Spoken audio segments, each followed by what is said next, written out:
Hey, it's Hello, yet another hello. Ask Us Anything. Type your questions. We did not prepare anything. We're lazy people. We just come here and wing it.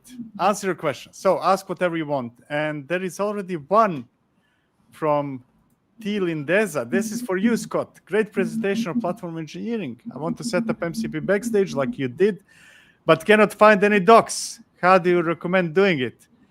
Can I answer that one? Yeah. I recommend you write the docs. That what? That you read the That you docs? that you write the docs or make them easier to find. So the docs are there. It's still pretty much like it's a brand new feature and is more There's some of the elements are experimental. For example, the dynamic client registration for the OAuth protocol support. But there are two plugins that you need to look at. If you go to the Backstage repo itself, the actual implementation of the MCP server is through a plugin called MCP Actions Backend, which you can find under the plugins directory in the Backstage org. And then in the README there of the plugin, you'll see the configuration of that plugin and how to install it. And then there's the front end plugin, which is just called Auth. That is also there. And in the auth plugin, that's where you're able to configure. Basically, you need to add that in to your Backstage instance, which has to be on the new front end system. But that's what enables the dynamic client registration. So you can do those two. I do recommend if you want to see like how to implement these tools for your plugins and things like that, you can look at github.com/terrasky -OSS/Backstage plugins, which is where all those plugins in the platform engineering webinar that I did are located. And if you look at the backend plugins for crossplay, Kyverno, things like that, that's where you'll see the implementation of a file called actions.ts. Reach out to me on different places if you have any other questions. Happy to help out. And if you'll be at KubeCon, this will be part of a workshop that I'm taking a part in as well at KubeCon in 2 weeks. Yeah. Okay, the next one. This is again for you, Scott. In Backstage, yes. When do you use component? When do you create a new kind? The answer is that I am very much against creating different kinds. I am a big supporter of using different types of kinds. There's a type field under kind as well. The reason I don't want to create custom kinds is because then you can't utilize basically any other plugins in the Backstage ecosystem that are built around component and resource and user and group and all of that. One of the things that, like, when we look at internal developer portals, and I've talked about this with you, Victor, in the past as well, on like the differences between port and Backstage, right? If we look at the port approach where I build my own data model, right, which is kind of the approach that they took, versus Backstage where there's a defined data model. And I actually like the Backstage approach more because it forces us to conform ourselves to a standard in the industry.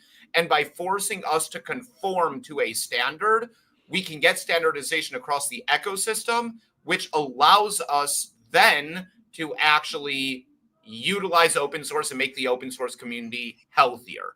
If everyone's building their own data models and all this, the ability of us to actually share things between one another, for someone to be able to on-ramp easily into your environment gets much lower.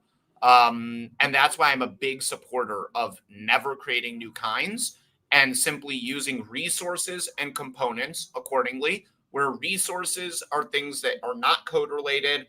They're simply something that you depend on, is how I like to look at it. And a component is something that you're managing, that you control, that you manage its life cycle and things like that.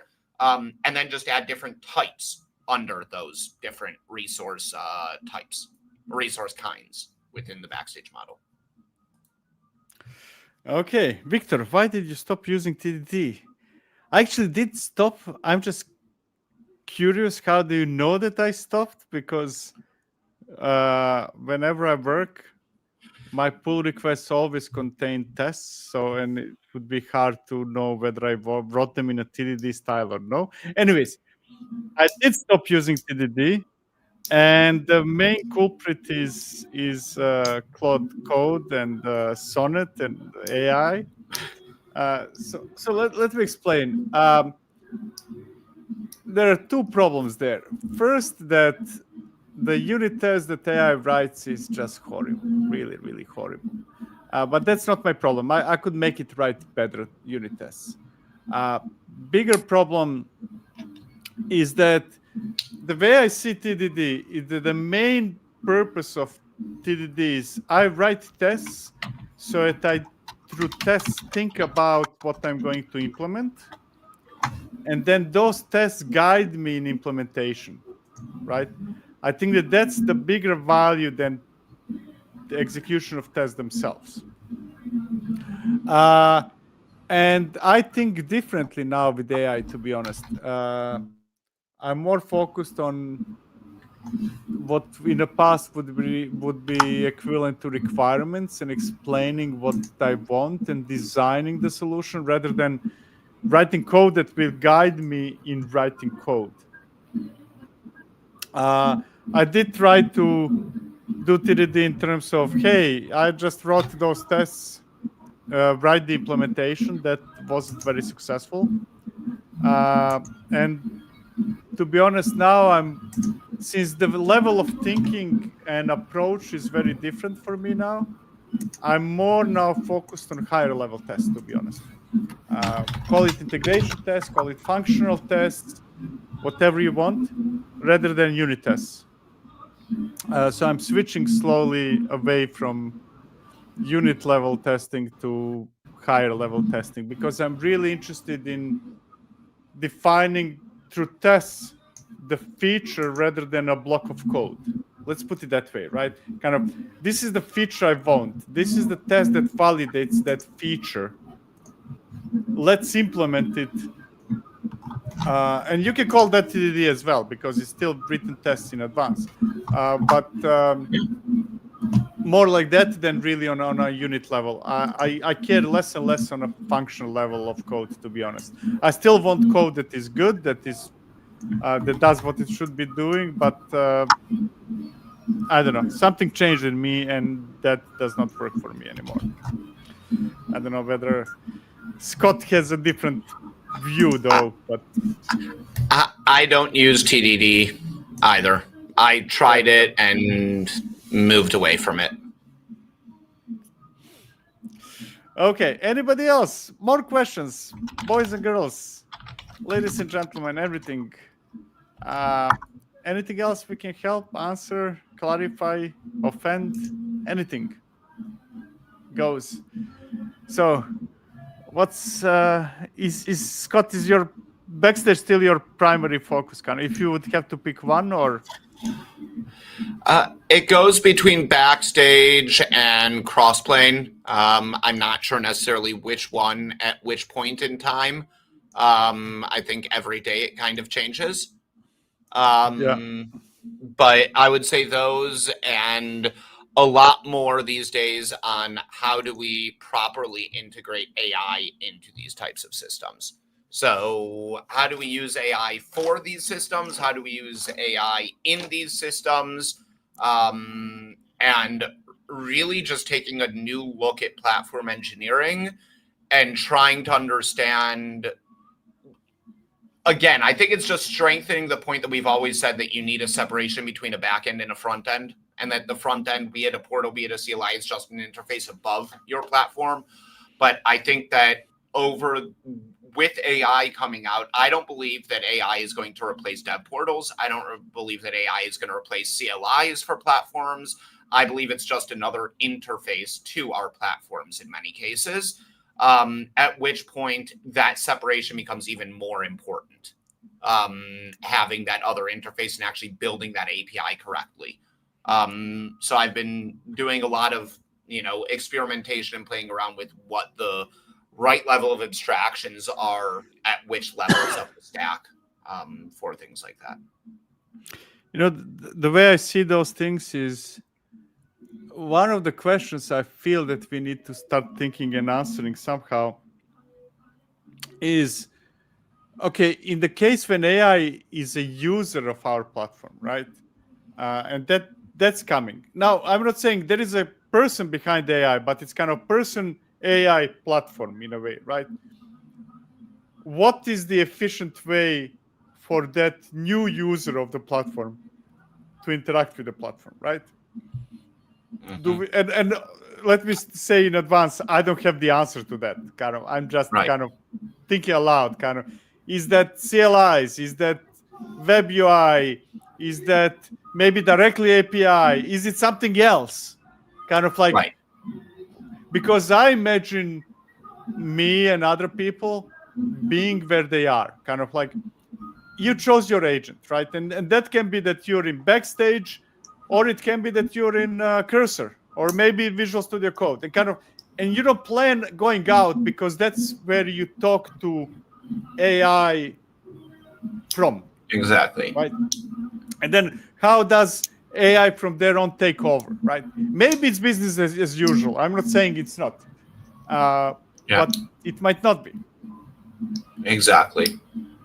I think the other thing like that I've been spending a lot of time on is really around AI and trying to understand what the best approaches are for AI in the enterprise. And what I mean by AI in the enterprise is everyone talks about MCPs, but we all understand that running MCPs locally, or I hope we all understand that running MCPs locally is great for dev and not good for what you should actually be doing. And they should be running remotely in Kubernetes clusters and things like that. But how you then go and deal with authentication. And I don't want to have a God user, the root user to my database given to the, Asgil Alchemy, MCP server that's going to give everyone access to destroy my production. But I want to give people that have specific access their access. But how do you do that with remote servers in a secure way? And there is OAuth now in MCP specification, right? There is the authorization part of the spec, still very immature, but it is there. But that works if my backend services support OIDC. That doesn't really work with SQL servers that people have and Oracle servers from, a while ago, and all these systems where it's like I had this conversation with a bunch of people about service mesh. Service mesh, I think, was a huge miss in the sense that the real big use case where you need service mesh is not in Kubernetes. Where service mesh would be the most beneficial is for the legacy type applications where I have VMs and I have all these things running in my network that I have no control over, that I can't update because it's that legacy application that's running in the company and all these things. And the fact that service mesh in those cases are where we really need it, and it never focused enough in that area, right? I think the same thing goes with AI, right? In modern systems where we have infrastructure as code, we have everything is documented and everything is declarative state, and we have all of these, microservice-based architectures that are actually modern, the need for really advanced AI capabilities is very high, but it's not nearly as high as it is to understand the mess that exists in these huge legacy systems. But all of the authentication, all of these things that come in for the security, which are critical in those environments, all think that we're in la la land, that everyone is on the perfect architecture with OIDC support for everything on planet Earth. And that people that write MCP servers are actually implementing the spec, and they aren't. So, like, right now I can put my vendor hat on, right? And one of the ways that vendors think is kind of, okay, what can I do that will give me access to wide market, right? That's why Service Mesh was so focused on Kubernetes, because, okay, so we have this one platform that works give or take the same and covers, and I'm going to randomly put the number, 50% of the market, right? Right. And then you have the other 50%, but that's not one thing. Correct. Right? I can do this equivalent of what I'm doing in Kubernetes for X, whatever it is, that will cover 5%. Because the rest of the 50% is not uniform in any form of way. It's very, very tough, right? I'm not saying that is an excuse that we shouldn't have that. We should, but it's very tough for. I completely agree, but here's a good question for you, Victor. That 50% and 50%, right? And yes, the other 50% is broken up. What percentage of the potential money paying customers is going to come from the 50% that is not running the commodity?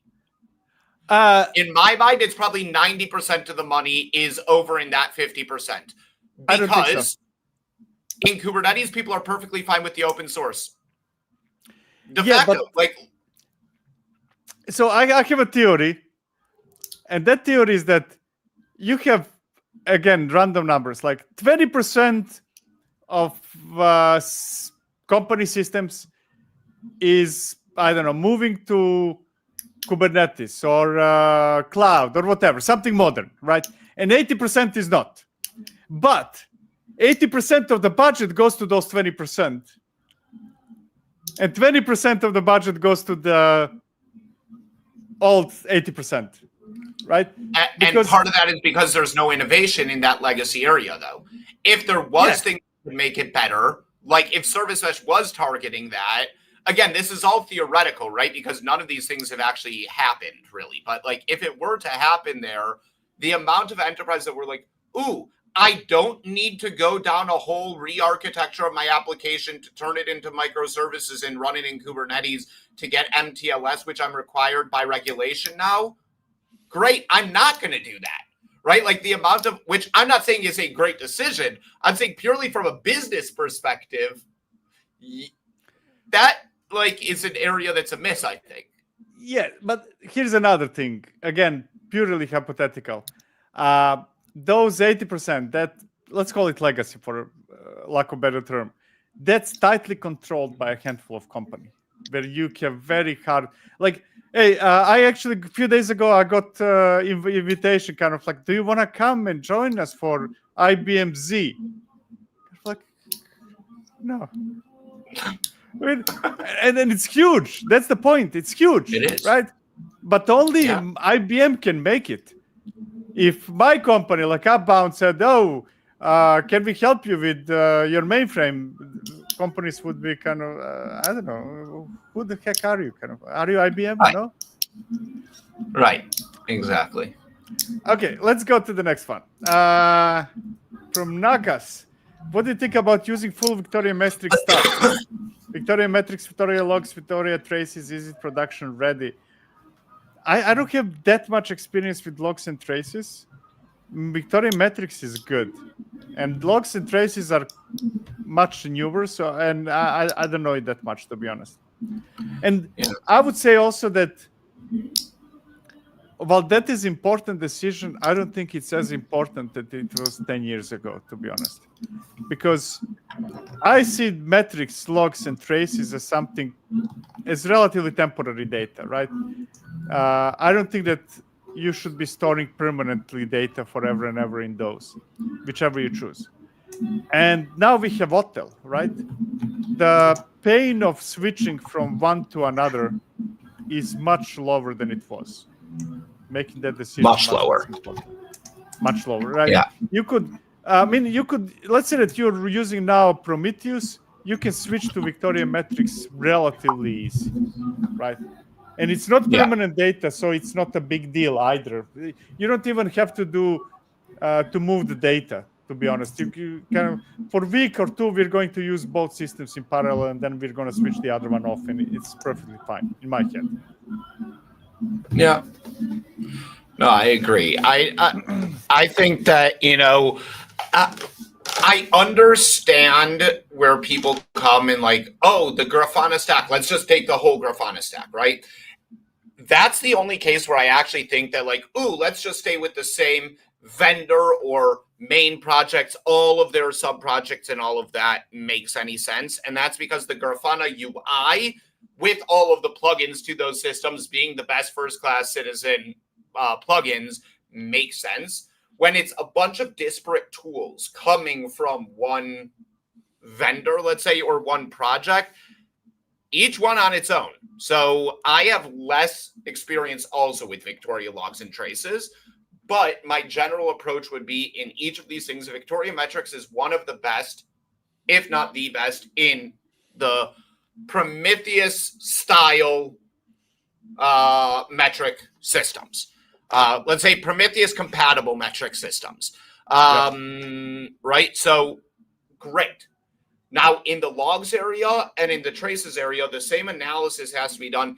Is Victoria logs as good as all of the other options that exist today? The Lokis of the world, the ELK stacks, OpenSearch, all of these things. Is it as good or not? If it's as good, awesome. If not, don't go with it. Don't feel a tie because Victoria. There is one exception there, right? If you're going for commercial version, then some things might be easier. Right. Okay, so kind of like this is a similar area. Right. Right. If you could buy the whole Grafana bundle, do that. Right. If you can buy the whole Victoria bundle, go do that. Right. Like. Scott, I'm going to let you answer the next question, and then because I need to leave I'll be back in a minute. Okay. You take it over. Great. So let's see what it is. We deployed the Kube Prometheus stack CRDs with Flux and later switched to Helm managed ones. Okay. During migration, CRDs were recreated and all CRs were deleted. Flux didn't reapply them. Can Flux auto resync? So Flux, basically, this is not a Flux challenge here around the CRDs. This is a Helm element of CRDs, where only on the first Helm install are CRDs actually dealt with. After the first install, CRDs are not. There is a general approach that needs to be taken when you're using CRDs and Helm charts, which is that the vast majority of projects today have a separate Helm chart just for their CRDs as well. Don't follow the quick starts that just say to install with the CRDs. No, best is to install the CRDs separately. That's the typical approach that should be taken. Be it if they don't have a separate Helm chart, it's take the manifest from within the Helm chart and kubectl apply them. You want to keep them separate and install them before the Helm chart. Flux does have the ability to resync, but because Flux, unlike Argo CD, Flux actually utilizes Helm in its full nature. So it does basically a Helm install, Helm upgrade. It doesn't just Helm template kubectl apply. What that means is that you get the benefits and the negative elements of Helm.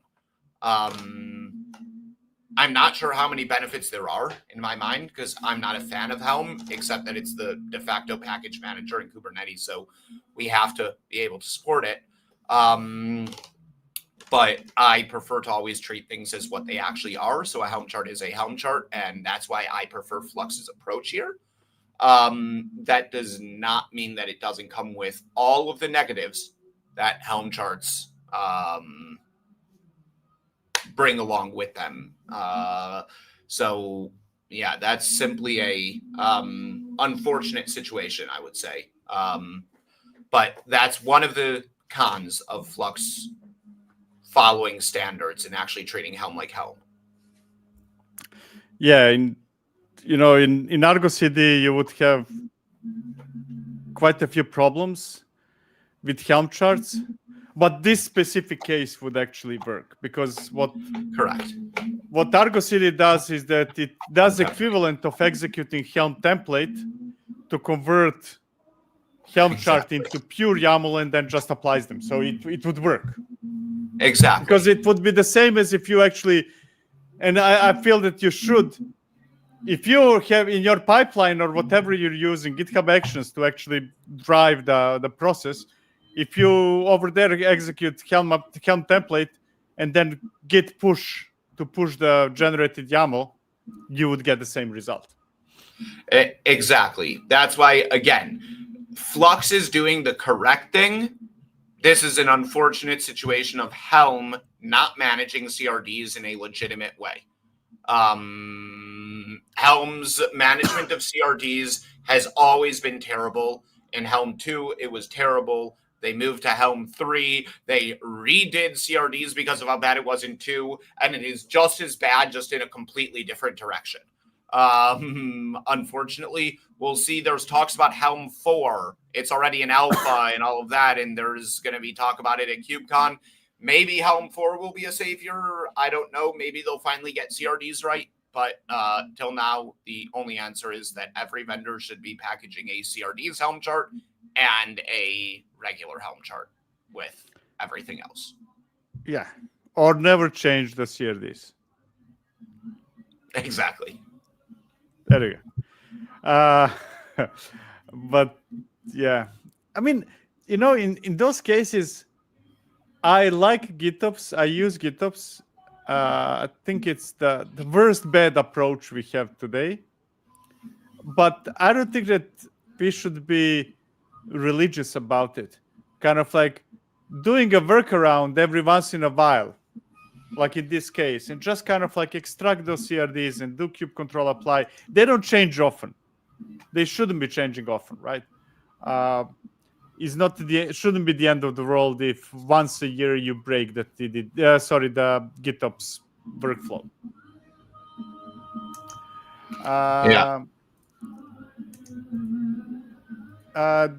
From Burunkul, do you use EKS pod identity? Is it better than IRSA? I do use. I cannot compare it in detail. I don't use it that much, to be honest. It's not the area I'm very, very focused on. I almost dislike both of them equally. It is better. I mean, IRSA is nice. Yes. So there we go. You couldn't get much worse than IRSA. Let's put it down. Exactly. Is that the corporate strategy? Kind of like, let's make something that we put the threshold so low that whatever else we do afterwards is going to be considered amazing. But when you think about it, actually things like authentication for a vendor of a size like AWS is actually that does not abandon its services like some others that I'm not going to name, and kind of like you can rely on them for decades to come. It's actually a complicated problem. It's not easy to design authentication. It works over close to 1,000 different endpoints, and works with anything from the dawn of time is just a nightmare. Exactly. Listen, the authentication story in EKS, I can't give them credit for, though, because config maps to manage mappings of ARNs to all of that is horrifying. IRSA, I will say fine, because, again, it was the first implementation of workload identity in the Kubernetes space. They did a okay job, but it's just way outdated and it's too complex. Pod identity is the fixing of that, right? And it's a lot better. It's a lot more streamlined. So I definitely say go with that. This is the hardest area to solve, though, because, again, you have to do this in a real secure manner as well. This is identity here. This isn't something that we can mess around with and play around. Like, it's the amount of intricacies in building this correctly and not shooting yourself in the foot by building an API that when you add new services in 6 months, it's going to break. It's not easy. And on top of that, I feel that the way I would explain AWS strategy is that we meet our customers where they are. So kind of like that needs to include all the silliness of different companies that they have. While Google is more like kind of, we figured out the best way to do things. Doesn't matter whether it is or not. Kind of like, this is the way. Right. You need to take this path. Doesn't matter what you have, doesn't matter what you do, kind of, there is one way, this is the right way to do it, in period, right? I'm not even entering now which is the better approach or worse approach, but kind of those are very, very different approaches to how you design things, right? Another one from Burunkul. Did you try Kafka with Strimzi? I only briefly, so I don't have any experience. I don't know if you tried it. I have used Strimzi a lot. It's great. Strimzi is the best way to do Kafka in Kubernetes by far. Really, really awesome. It's one of the operators that I turn people to when I say, do you want to see what a good operator looks like? It's Strimzi. It's Strimzi. It's cloud native Postgres. There are a few operators out there that actually are good operators. That understand abstraction levels, that understand what it means to bring in actual added value by an operator and not just giving me an API.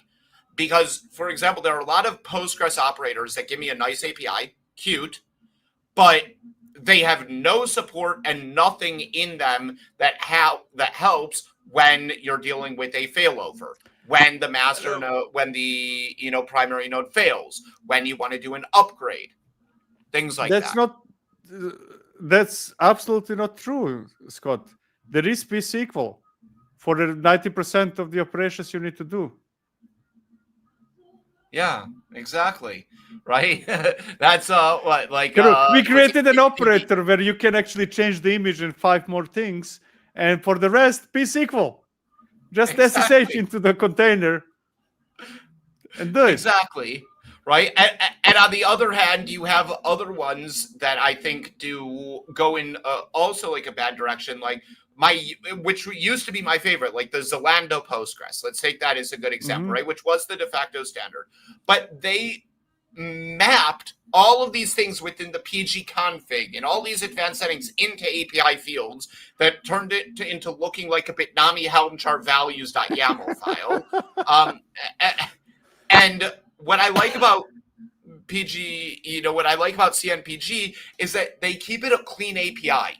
You want to add overrides for things that aren't normal, that aren't like the typical things you're going to change.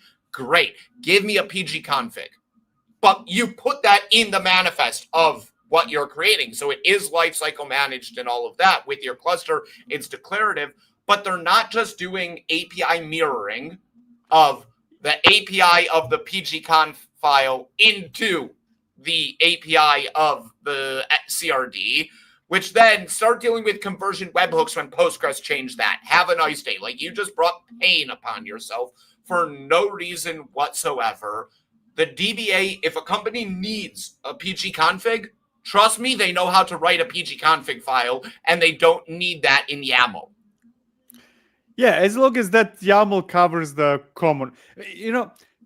One of the things I see often in companies, when they start designing internal stuff, like let's say Helm chart, for the sake of example, right? That they put everybody's needs as values, which would be equivalent to what you mentioned with Bitnami. Right.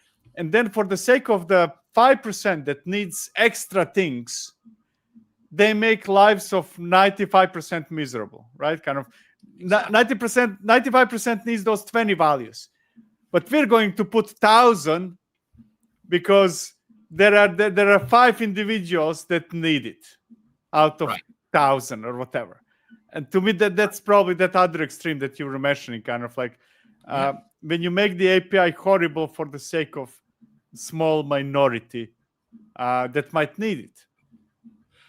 Which is a necessity when you're a third-party tool sometimes, right? Like sometimes third-party tools that are open source projects that need to cater to the entire community and all of that. Like Bitnami, I understand why Bitnami did what Bitnami did. But that's a Helm chart. That's not an operator. And an operator, I don't believe, should ever be doing that. Because also, the more fields you expose on your CRDs, what's the chances that they have test cases testing all of those different combinations? 0%. 0%? Zero. But thank you. Well, if I would have to rank it, I do agree that API is more important to be well designed than, let's say, Helm values file. But still, that's not. I feel that there could be other ways to do it, like than what Bitnami is doing. Or maybe I'm an idiot. Whenever I consider using a new chart, the first thing I do.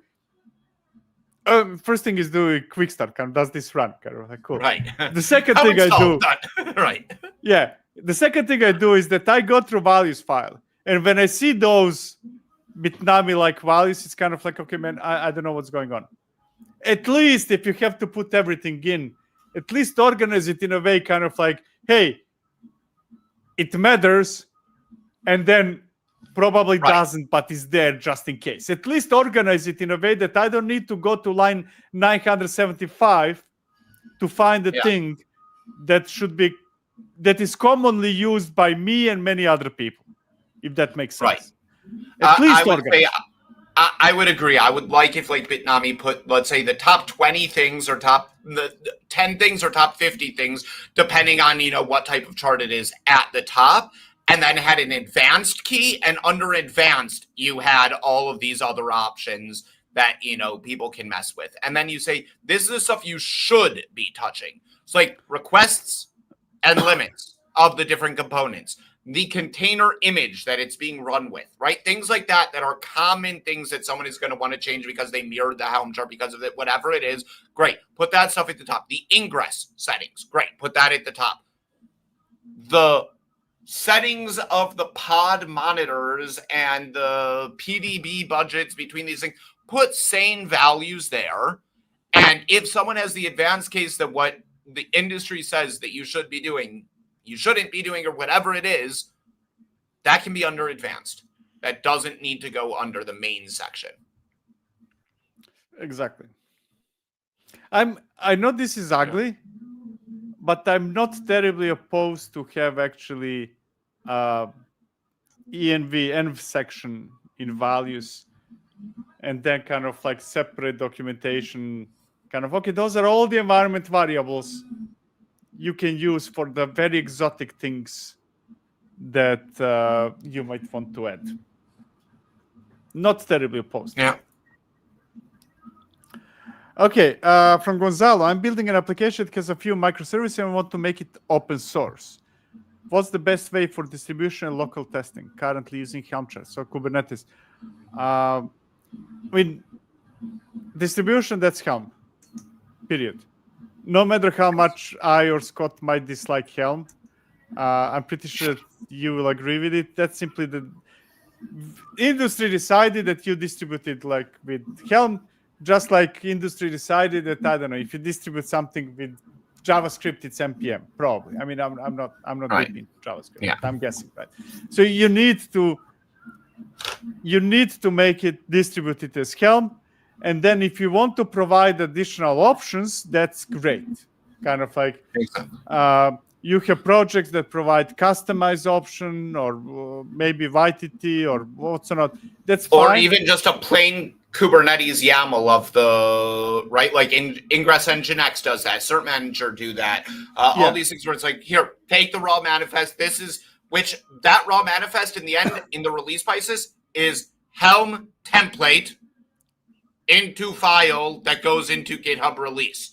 Like, that's all it is. You're not maintaining separate things. You just give that as an option.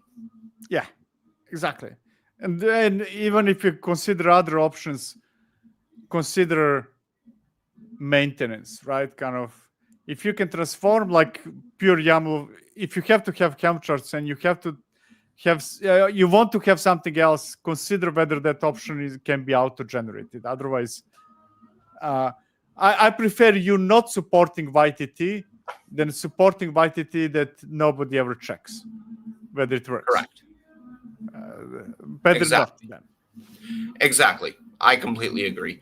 For internal applications, completely different story. But for things you want to make open source, Helm and plain YAML manifest are the way to go. Yeah. And then best way for local testing, I tend to have, I don't know how you do it, Scott, I tend to have kind of scripts or whatever the language is that basically spins up a local kind cluster, installs whatever needs to be installed, runs tests. Now, all those phases can be skipped. Kind of, there is already a cluster, no need to spin. But ideally, spins up a cluster, deploys what needs to be deployed, tests it out, and shuts it down, all optionally, right? Right. Now, In my mind, I use Helm unit test. I would recommend when you build Helm charts to add Helm unit tests. There is the Helm unit test capabilities, which are actually very powerful and really good for assertions and things like that. For Kubernetes manifest chainsaw. And I agree. It's it's a bash script that goes and wraps it around and does these things. I used to be into like task file and things like that to manage things. And I don't know why, but I just stopped using them. I have no idea why I stopped using them, but I stopped and I just have bash scripts that do things now. Yeah. Same thing. I do exotic things. I'm in Nushel now, but eventually I will stop doing it. Exactly. It's awesome. It's just that there are 7 of us using it. That's the only problem. Otherwise, it's awesome. Exactly. I just was never able to get my head around it. Like, I like the idea. It's just I was never able to get my head around it. No, and to be honest, I love it. I use it all the time. But it's not necessarily a smart idea to use it, in terms that I feel that we should always balance of what is better for us versus what is better for our users, if there are any. Kind of, if it's internal project, then yeah, if you like Nushel, cool, why not, right? But then if you distribute that to somebody, kind of, does that somebody has Nushel? Can that somebody run it? Kind of, it's open source, like you're mentioning open source. Kind of, do you assume that? I'm using Nushel as example. Everybody has it who might contribute, or no? It's a bit tough. That's the main challenge in my mind. Yeah.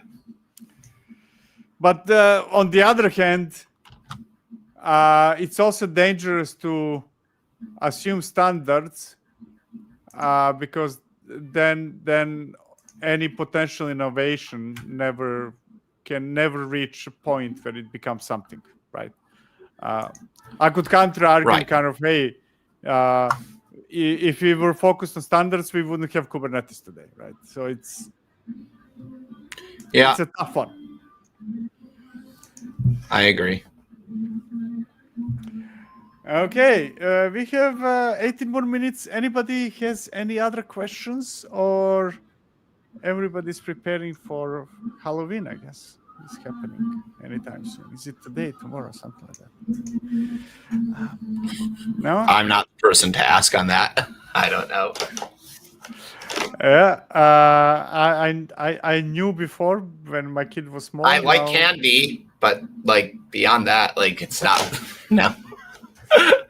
Yeah, but you know, you're too old for that, man. You're the one who should be giving away candy, not. That's why candy. I don't care about the holiday. Because otherwise, it would be very weird if you go around together with kids and kind of like candy, knock on the door. Exactly. Okay. Oh, this is going to become nasty. What's your preferred infrastructure as code framework? Have you tried Pulumi or CDK? Now, first TLDR or note, I am deeply involved in Crossplane project, and you can interpret that I like Crossplane because I'm paid by a company behind Crossplane. That could be one interpretation. Another interpretation could be that I work in a company behind Crossplane because I think that Crossplane is the one. You take your own conclusion, right? CDK is. Let's start with that one. I have no problem saying that CDK is horrible because it simply is. It is. It is. Because it is. it's kind of. I'm trying to explain. It's subjectively horrible. Like that's. It's objectively horrible. Yeah, at least depending on the language. So I used it with. Wait, I'm mixing always CDKs. Which one is that allows you to write in any language, and which one is it Kubernetes operators? CDKs is any language, right?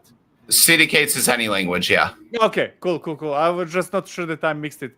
I was talking, yeah, and SDK. CDKs, yeah, arguably horrible, at least for Go. It's so verbose, it's so ridiculous that I cannot explain how bad of an experience I had. And I really wanted something like that. Kind of like, I want it to work, it's just bad, at least when working with Go. I heard that TypeScript implementation, because it's written in TypeScript, and then it translates itself to other languages, is probably better, but I don't have experience with that one. Yeah. I would choose, if you would be looking into how can I write stuff in a normal programming language like Go, Python, JavaScript, I would choose Pulumi. Whether you should be doing that or not, that would be a different question. I'm trying to be and the answer to that correct. Is no. And the answer to that is that you shouldn't be. If there is a gun to your head and you must choose a solution that requires you to write it in a general purpose programming language, the answer is unfortunately that you will have to settle on the least bad of the options, which is Pulumi, or Terraform CDK, which I think is actually better. So I would probably actually go down the approach of Terraform CDK. And the only reason that I prefer Terraform CDK over Pulumi, both them being pretty similar to one another from a UX perspective, actually writing them, is that Terraform CDK can be, in the end, synthesized into standard Terraform, which allows you, and the state files are the same and everything. You have a bigger ecosystem because of that, with the whole Terraform ecosystem. And beyond that, also, it's easier to migrate out when you realize that the decision of writing in general purpose languages was a horrifying idea. It's an easier move out into a DSL like HCL in the case of Terraform than you could in Pulumi, where you're basically stuck with general purpose language abominations that we call infrastructure as code. So yeah, I'm very much against CDK. It's Terraform CDK, Pulumi, Terraform CDK being the least negative of all of them because it's easier to come out from into standard Terraform. I'm a crossplane person myself, but I also like Terraform / OpenTofu very much, and I think that crossplane is too much for a lot of companies. If you are not Kubernetes experts in the company, if you do not have a large Kubernetes estate and you don't have expertise in Kubernetes in your company, just do Terraform.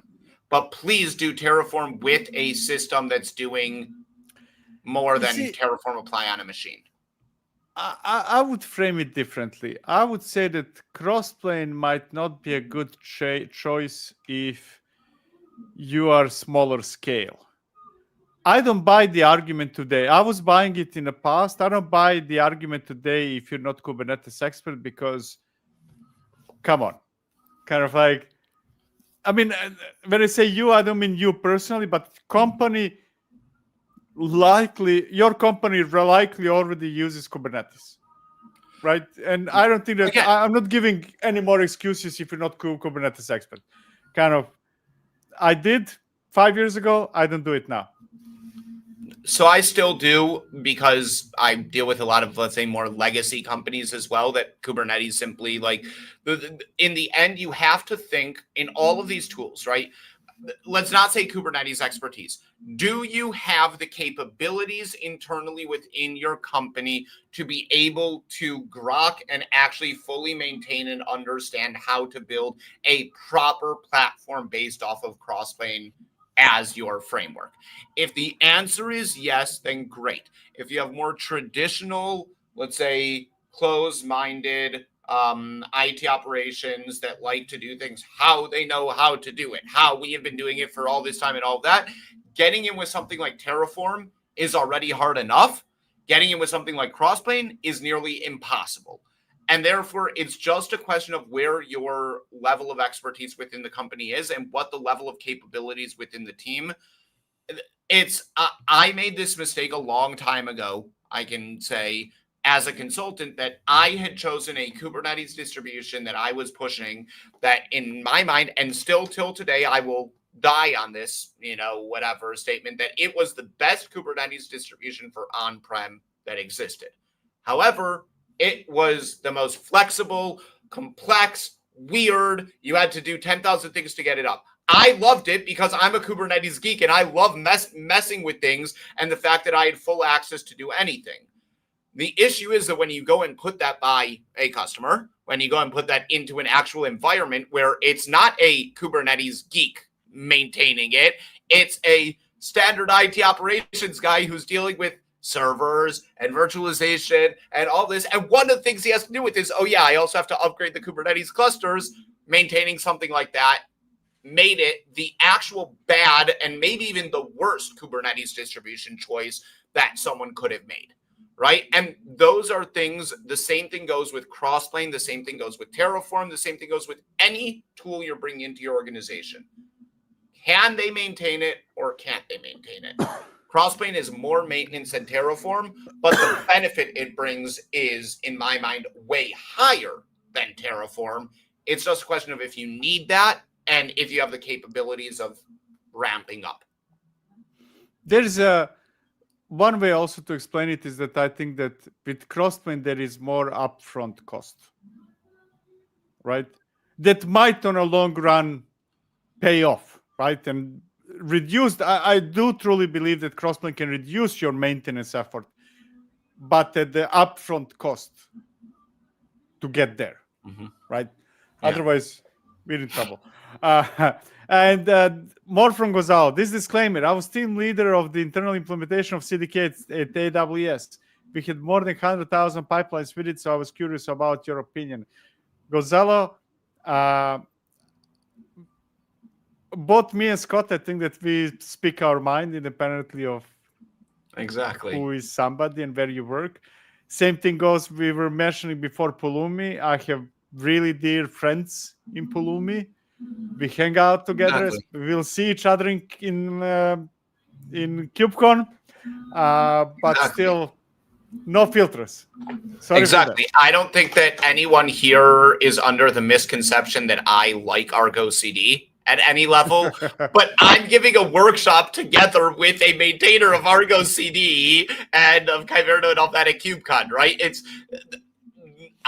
And that's what I really like about the CNCF ecosystem, let's say overall, which is the ability of you can like or dislike a project. Everyone can have their opinion, but in the end, it's one of the most friendly ecosystems between these different projects where people at Argo are friends with people that work on Flux, are friends with and it doesn't matter. We have different technical opinions and, exactly, no filters and awesome.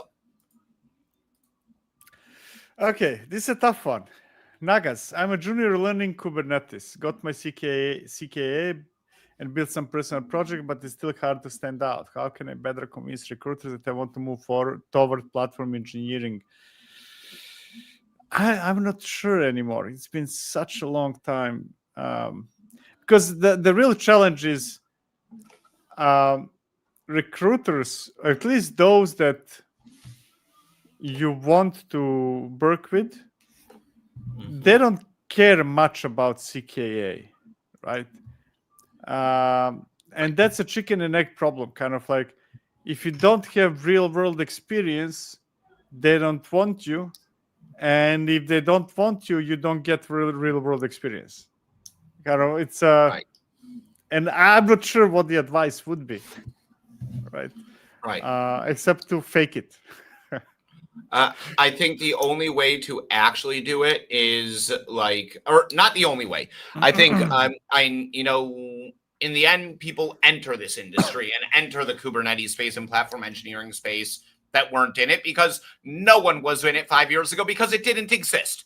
platform engineering, right? As a concept or as a position necessarily, right? Platforms existed, platform engineering didn't. But I think the answer is go and contribute to open source projects if you can.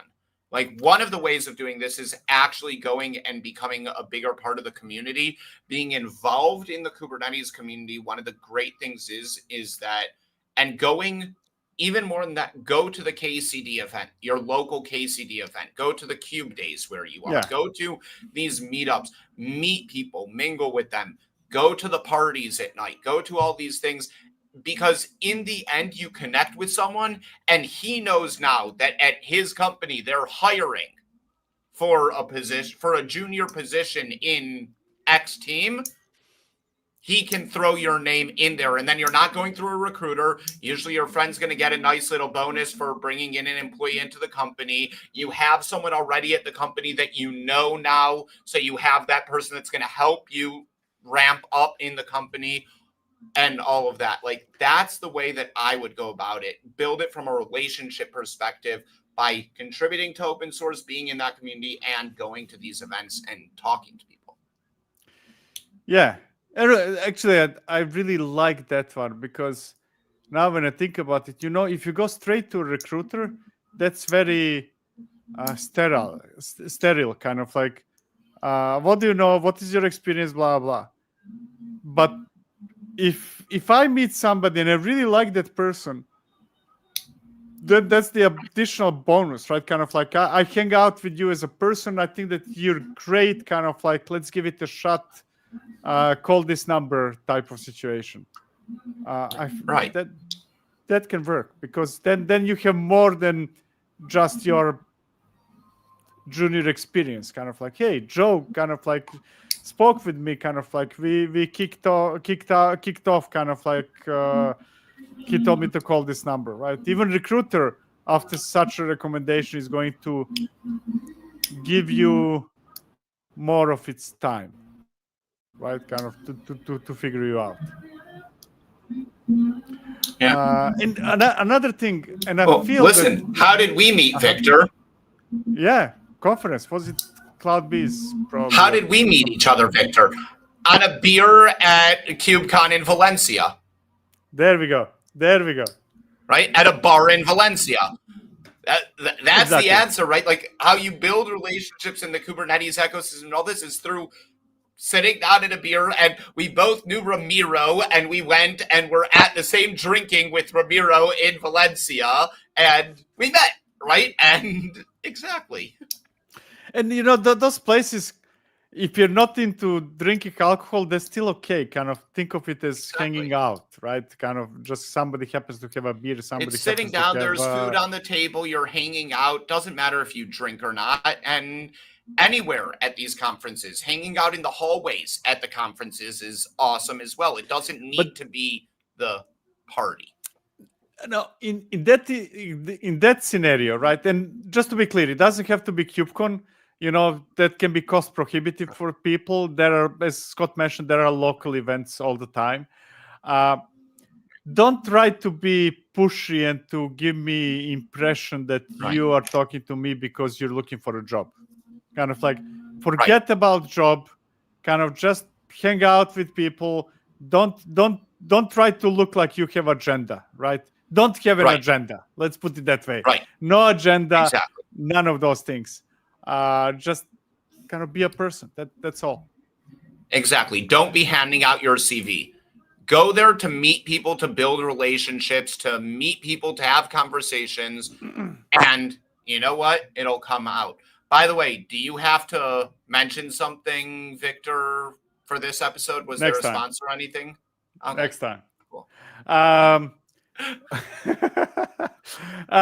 did I want to say? One more thing. I feel that this is important. I get messages like this very often, except that people send me the list of all the things that they did in their without even having a real job before or short while. And that list people tend to create massive lists. Somehow, some people think that the more I learn in a short period of time, the better. And I think it's opposite. Kind of, Yep. If you tell me, okay, I just finished university last year, and I have experience in AWS, Google, Azure, Kubernetes, eBPF. I write code in Go and Java and Python. I will discard you immediately. Exactly. Immediately, because I know that either you're lying or you have superficial knowledge and experience in all of those things instead of being able to do one thing. I'm looking for one thing, kind of like, can you do databases? Right. Now, I will never imagine that you just finished university and you can do databases in parallel with everything else you mentioned. Doesn't work for me. I don't know how other people see it. For me, no. Exactly. I completely agree. And the other thing that I would say on that is, like, even people that have, like, once you have the experience and all of that, my general approach is that if I see a CV that is more than one page, I disregard it. I don't care how long you've been in the industry and whatever. In the end, when I started my, whatever in the tech career and all of that, I started with mainframe. From that, I started to deal with things like Neo4j, okay, and whatever. I wouldn't mention Neo4j or mainframe on my CV because I haven't touched those things in 10 years. What are you actually coming to the table with? The fact you touched something 10 years ago is irrelevant at this point, right? Don't just add, you helped someone upgrade a Postgres cluster once, so I have experience in Postgres. No. Like, do you maintain Postgres clusters? Have you managed their lifecycle? Have you been called when there's been crashes? Have you really dealt with Postgres and understand Postgres? Great, then you can add it. But the important part is it's not only about what you put in your CV, it's about what you focus your time on. Kind of like just don't focus your time on trying to figure out too many things. That's all. Exactly. Eventually, when you say, I have 10 years, 20 years of experience, I expect you to actually have a varied experience. But that's very different. Kind of, if Scott would tell me that he's still on mainframe, I would say, that's cool for you. Kind of like, but I would have expected a bit more experience so far. Ladies and gentlemen, we have a couple more questions, but we're out of time. See you all next week. It will be me alone. Scott is abandoning me. So I am. Prepare your questions for next week, and let's see what we can do then. Yeah. Thank you, everyone, and for any of you guys us. in Atlanta, come and find me with a beer or a whiskey or something else alcoholic in my hand at some point. Probably. Yeah, kind of. The way I like to describe it is that I'm very easy to bribe. Kind of very easy to bribe. So kind of like, bring a bribe and I'm yours. Exactly. Cheers, everyone. Cheers.